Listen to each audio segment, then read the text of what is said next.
வாங்கிட்டு வந்த லில்லி பிளான்ட்டை நான் எப்படி செட் பண்ணேன் அப்படிங்கிறத பார்க்கலாம். கிட்டத்தட்ட ஒரு 3 வாட்டி லில்லி பிளான்ட் வாங்கிட்டு வந்துட்டேன். ஆனால் இது வரைக்குமே எனக்கு ஒழுங்காக வளரவே இல்லை. இந்த தடவை நிறைய ரிசர்ச் பண்ணி தான் இந்த பிளான்ட்டை வாங்கிட்டு வந்தேன். வாங்கிட்டு வந்து சிமெண்ட் தொட்டி நல்லா கழுவி விட்டுட்டு ஒரே ஒரு மக்கு மட்டும் இல்லை தண்ணி ஊற்றி வச்சுட்டேன். எனக்கு களிமண் கிடைக்கல, அதனால செம்மண் யூஸ் பண்ணியிருக்கேன். 5 மக்கு செம்மனுக்கு 1 மக்கு உரம், இதுதான் என்னோட கணக்கு. தொட்டியில் கால்வாசி செம்மண் சேர்த்துருக்கேன். இப்போ இது கூட 1 மக்கு நாம மண்புழு உரம் சேர்த்த போகிறோம். நான் வாங்கியிருக்கிறது 2 கிலோ பேக்கெட், இது 60 ரூபா வந்தது. ஒரு மக்கு வந்து பார்த்திங்கன்னா 1 கிலோ பிடிச்சிது.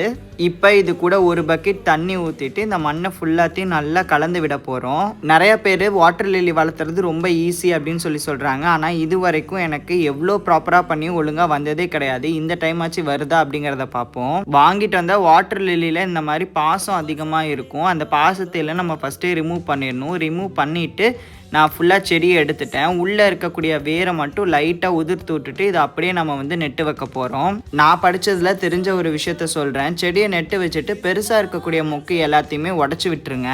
அதே மாதிரி பழைய இலைகள் இருந்தது அப்படின்னா அதே எல்லாத்தையும் ரிமூவ் பண்ணிடுங்க. செடி வேர் பிடிச்சி வளரும் போது ஆட்டோமேட்டிக்காக அது மொக்கு வைக்க ஆரம்பிக்கும். கடைசியாக ஒரு கைப்பிடி மண்புழு உரம் சேர்த்துட்டு நம்ம தண்ணி ஊற்ற ஆரம்பிச்சிடலாம். தண்ணி ஊற்றும் போது ரொம்ப ஸ்லோவாக ஊற்றுங்க, இல்லைன்னா மண் ஃபுல்லாக இதாயிரும். இப்போ பார்க்க இப்படி கலங்களாக இருக்குது, ஆனால் 3 நாளில் இந்த மாதிரி செட்டில் ஆகி தண்ணி கிளியர் ஆயிரும். இந்த டைமில் மட்டும்தான் மீன் விடணும்.